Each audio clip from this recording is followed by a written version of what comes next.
Necrobarista is one of the best titles of a game I've ever heard. So we're definitely going to play it and find out what the heck it's about. I'm going to take down the volume just a little bit, though. Alright, let's see here. New game. Da-ding. That made me almost think of the Law and Order da-dum sound. Or actually the Netflix da-dum sound, which is more ubiquitous these days. Alright. Is this an eye? Is this a leaf? Is this a... What is this? I'm attempting to use a controller. Oh, here we go. They thought of the faraway grave on the plain. They thought of the comrade who came not again. They lifted their glasses and sadly they said, "It is an eye. We drink to the name of the mate who is dead." Henry Lawson.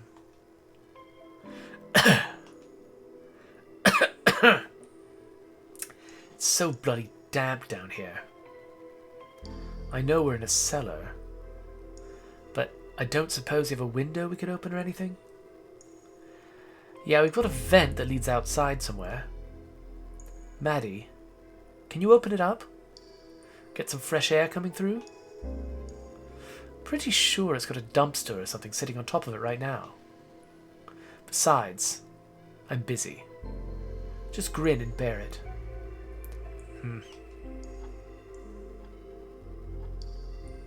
Is that a clock? Can we get this over with? We've done this before, old man. You know it takes a while to set up. Calm your farm. I do not appreciate your tone. Sorry. Can we get more lights on, maybe? With all the crud you've got scattered around the place. I'd like to at least know where I'm putting my feet. By the way, I blame the writers for sticking the word bloody in the very first line, which made me feel like I had to read this in my bad English accent. It is your fault. This is on you, every second of it. Ashley, would you mind?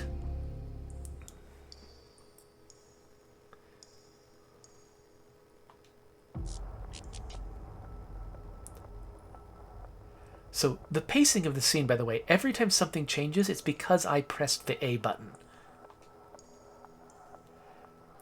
I think I'm allowed to just sit on a shot for a really, really long time and not press the button. And notice that there's subtle movement that continues for a really long time. Like, her hair is slowly moving. The camera was panning left, and now it's stopped. Either panning left or tracking left.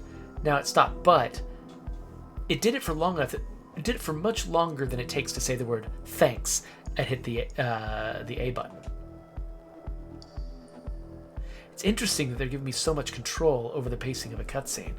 I just have this character stare into space for a long time before he says, "You're more organized than last time, I see." Practice makes perfect. Hey, Maddie, how much more wire do we need? I think that's enough. Whoa, a person moved. Great. Now, Che? What's up, little P? I found you a chair. Oh, thank you. That was a dramatic sit. So, this whole thing, surely it's not legal, yeah? I was reading the word yeah, and I just wanted to say yeagle or something. Anyway, Maddie wasn't clear on that. Yes, the council found it confronting. By the way, I'm completely confused. I have zero comprehension about what's going on in this scene, and I have forgotten literally every line of dialogue that I've said already. So, good luck getting a story across to me right now. Yes, the council found it confronting. For good reason, I suppose. Because it utterly upsets the natural order. Mate, it's not just bureaucracy. Shush you. Most rules can be bent, after all. And Maddie has a particular fascination with breaking rules, as I'm sure you've realized. Hey, don't give her all the credit. Bah! Is this related to her gambling for time? To her gambling for time? So, the transfer. Was the same sort of magic we're doing now, yes. Small scale, though. Doing it on a larger scale requires a bit more preparation. So all I've gotten so far is this is a world with magic in it and a lot of green light. And we've got some people who are about to do a thing, and it's challenging, it might not work.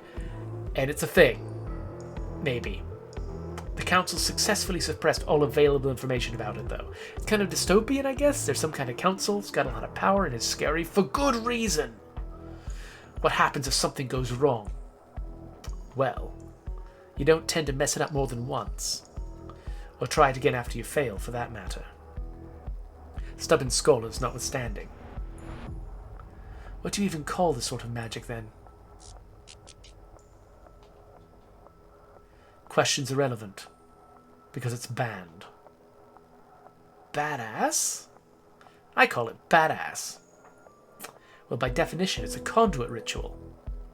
But, looking past all the smoke and mirrors and fancy names, you can just call it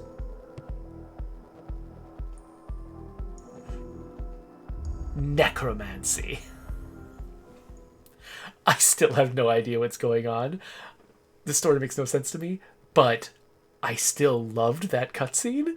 Like, the atmosphere, the control I had over the pacing, the way they handled sort of the delays between when I pushed the A button, the fact that I got to say the lines at the pace I wanted to say them and absolutely control where the cuts happened. I liked that kind of control. I want more cutscenes like that. I just want to understand what's happening in the story in those cutscenes.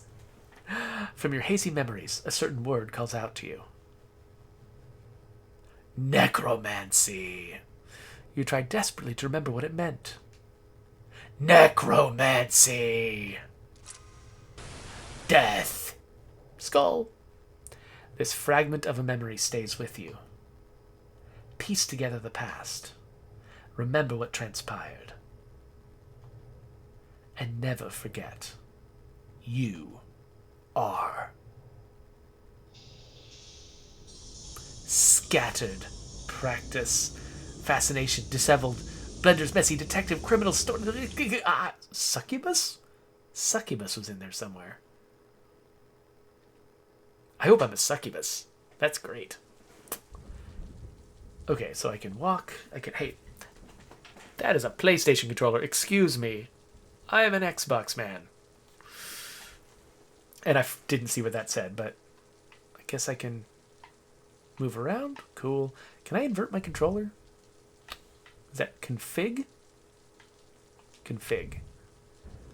It looks like I don't have the option.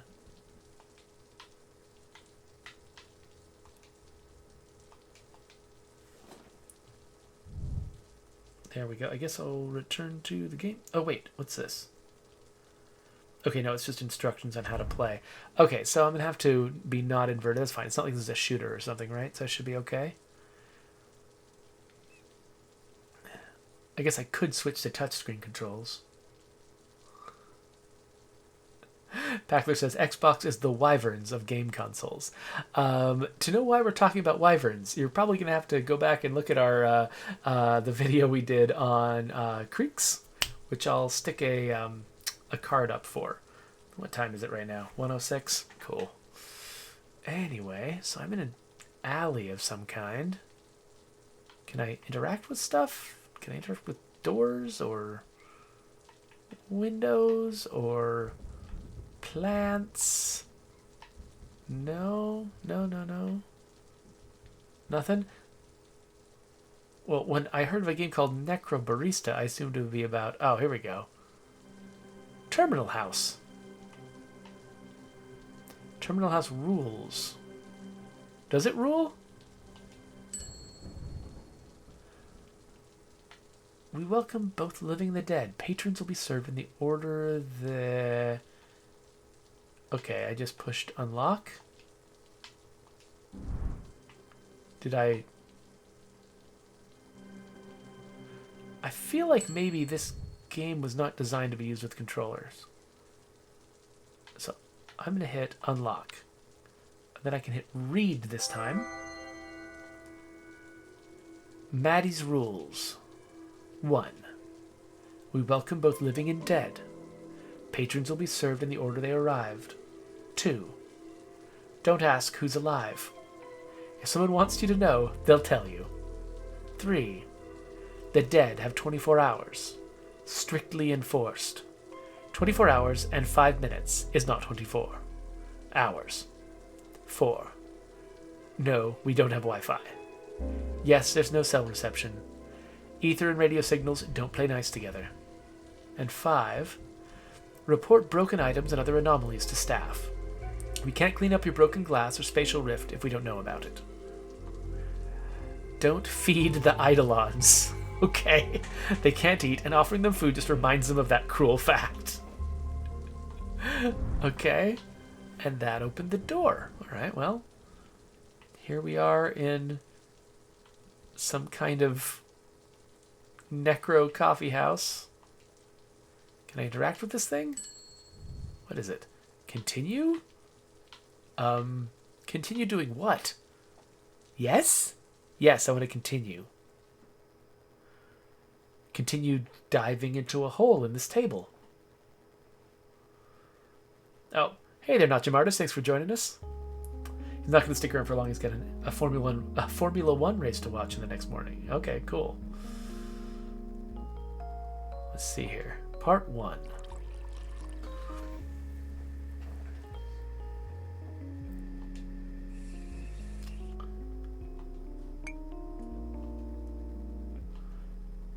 So I can make this go by pretty fast by hitting the A button a bunch. The terminal. Carlton, Victoria. Australia, 3053. Excerpts from online reviews. Pretty unremarkable coffee. Barista speaks Chinese but exclusively uses it to mock people to their faces. I am very self-conscious about my top hat now. Observed little girl running around cafe with knife, unsupervised. Came down with deep sense of ennui after visiting. Was rudely told to stop being a big dweebus after complaining about burnt taste in coffee. This coffee is some of the best I've ever had. 5 stars. Disclosure, I have no taste buds. The door closes.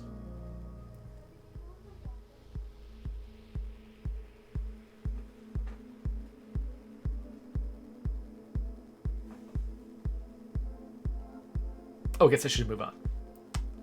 Maddie sighed and began cleaning a glass. She glanced up at the person who had just walked in, but he didn't seem quite ready to approach the counter. Hey, mate. You right. Oh, by the way, I cannot do an Australian accent. Now that I know this takes place in Australia, I'm not even doing it. I'm just gonna go American accent. Sorry. Ah! You can see me? Yeah. Clear as day. You can order something? I've been walking around for hours. Nobody was listening to me. I don't know how I ended up here. I think you'll find it was the front door. He chuckled nervously, took a deep breath. Right. Where am I? This, dearly departed, is the terminal. Carlton's finest. Departed? They say our coffee's to die for. So, I don't really know how to go about this. Ask me anything, man. It's not like you're the first disheveled and disoriented dead dude to drop in. What does everyone else ask? Well, they generally start with that one. Shoot. And they always say that. Then there's the embarrassed silence. Alright. I get it. You always just mean to everyone who comes through? Or just the pitiful ones like me? Just the pitiful ones. Guess that's consistent. I always felt like people saw me as a pitiful guy. Nah, I'm just kidding. No, I promise, you're right. I'm a damned sad sack. I don't even know how I died. But I bet it was pitiful and meaningless. Just like everything else about me. I'm never even going to have a chance to make things better for myself. So my daughter points out in the chat that she assumed that a Necrobarista would just serve poisoned coffee, not coffee for dead people. I'm stuck like this. Oh, come on. Now I'm sitting in a cafe for dead people falling apart in front of the barista. Pull yourself together, my dude. He blinked and slowly came back to earth. No breakdowns in the cafe, please. I promise, man. You are okay. I know how it is. Are you? No. But I've had 100 people like you walk through the door. So I'm just averagely messy? Can't even do that right. Kishan? Kishan. I'll say Kishan. You have 24 hours left on this plane until you have to move on to the next place. And I don't think you want to spend them having one big, long, extended panic attack. 24 hours? Ah, shoot. What I'm saying is, everything's okay. Just take some deep breaths. We'll sort this out. I'm sorry. I'm sorry. I'm sorry. I don't want to be a fuss. It's not like I have anything else to be doing. Don't worry about it. Are you sure? I'm kind of a burden. You're not. Chin up, mate. Let me tell you about this place. It's pretty cool. So I first wandered in here about 4 years ago.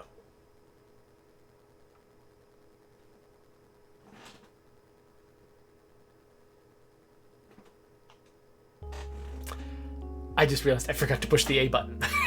It's just waiting for me to do that. And that's how long you've got before you gotta move on. 24 hours.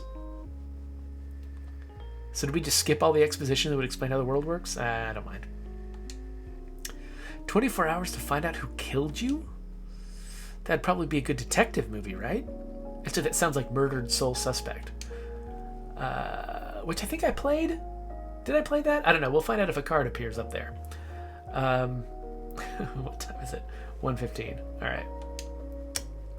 I guess. But what's the point if you have to move onwards at the end anyway? It kind of strips it of meaning. I don't even know if you'd care once you're in the next place. I don't know. Maybe I'm too much of a nihilist to be anything but a constant buzzkill. I guess the pressure sounds like a lot. Honestly, I'm still wrapping my head around all this.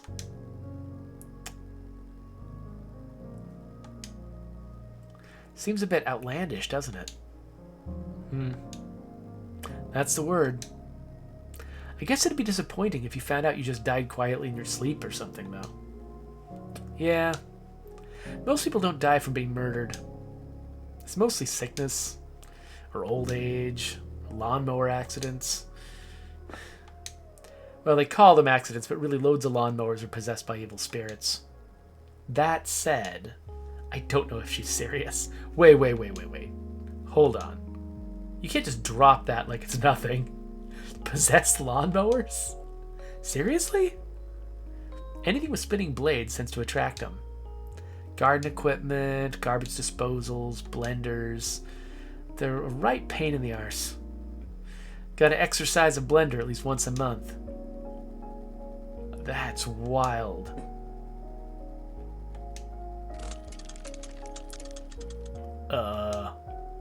So I don't know if it's weird to ask, but is everyone in here dead? Yeah. You said this was a cafe for dead people. Does that mean it's everyone? Or are some of these people just really into ghost cafes? By the way, how long have we been playing this? I think at least 10 minutes, maybe more. I don't think I've made a single choice. I think I've always only had one choice this entire game. I feel like this might be more of a I don't even want to call it a visual novel, because visual novels usually have like dialogue choices that you're making. This is something else. It's like a kind of a languid-paced storytelling experience. Visual novel is kind of a good term for it, even if it's, got baggage of its own. Where, what I'm controlling is the pace at which I absorb the story, not any choices. But it could be that choices happen later, and I'm just getting through kind of an extended introduction. I do like the character design, by the way. That might be an oversimplification. Not everyone here is dead, but this is one of the only stopping points between here and there. So we get a lot of your type. That's also why the rent is so high. Because those vampires own the place. No, we get a lot of foot traffic. Literal vampires? No, just baby boomers with lots of money. Baby boomers with lots of money. You see, like, as the words spell themselves out, like, the word money appeared while I was trying to figure out how to say boomers. I ended up with booners. I got the N from money, I think. Same thing, I guess. So to answer your question, there are 9 customers in here right now. Out of those 9, yourself included, I'd say 4 or 5 of them are just passing through on their way to the next place. How can you tell? Once you've worked here for a while, you get a sort of sixth sense for this kind of thing. Gotcha. Speaking of sixth senses, I got one for your trouble. You have 2 sixth senses? Okay.